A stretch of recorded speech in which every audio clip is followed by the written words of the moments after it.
मिरज विधानसभा मतदारसंघासाठी पालकमंत्री सुरेश खाडे यांनी मोठ्या प्रमाणात निधी दिला असून शिपूर येथे युवा नेते सुशांत खाडे यांच्या हस्ते 10.5 कोटी रुपयांच्या विकास कामांचं उद्घाटन करण्यात आले। सुरेशभाऊ खाडे युवा मंचच्या वतीने उद्घाटनाचे आयोजन करण्यात आलं होतं। या निमित्ताने परिसरातील अनेक सरपंच, उपसरपंच व ग्रामस्थ यावेळी मोठ्या संख्येने उपस्थित होते। झालेल्या विकास कामांच्या उद्घाटनाचा धडाका मिरज पूर्व भागात सुरू झाला असून शिपूरमधील श्री यल्लमा मंदिर सभामंडप व परिसर सुशोभीकरण, चर्मकार समाज मंदिर, तालीम बांधकाम, लिंगणूर रस्ता डांबरीकरण अशा एकूण 11 कामांचे उद्घाटन करण्यात आले।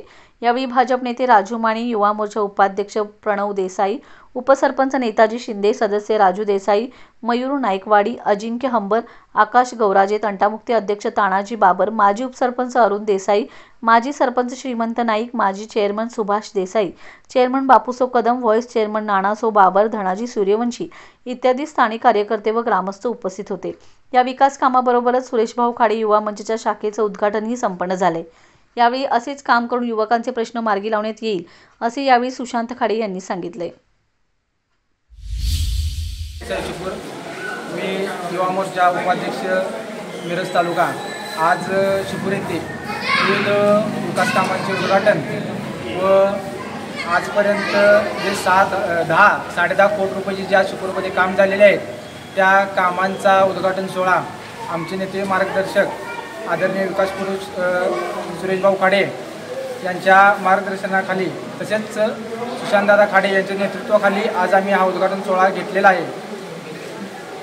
आजपर्यंत भाऊंनी प्रत्येक दलित समाज असू दे, बहुजन समाज असू दे, इतर सर्व समाज असू द्यात यांना हाताशी धरून जवळजवळ 10.5 कोटी रुपयाची काम केले आहेत। त्याच अनुषंगाने आज उद्घाटन सोहळा मोठ्या उत्साहात आम्ही पार पाडलेला आहे। त्याचबरोबर नामदार सुरेशभाऊ खाडे युवा मंचचे उद्घाटनसुद्धा या ठिकाणी आम्ही केलेलं आहे। या ठिकाणी अध्यक्ष आहेत, उपाध्यक्ष आहेत, सचिव आहेत, यांना हाताशी धरून आम्ही इथून पुढे देखील जी काही गावातील उर्वरित विकास कामं आहेत यासाठी कटिबद्ध आहोत। त्याचप्रमाणे भाऊंनी आणि दादांनी आजपर्यंत आम्हाला जो शब्द दिला आहे त्या शब्दाची आम्ही बांधील आहोत आणि इथून पुढेही बांधील राहूत हीच अपेक्षा व्यक्त करतो आणि येणाऱ्या काळात देखील आम्ही कटिबद्ध आहोत एवढं सांगतो।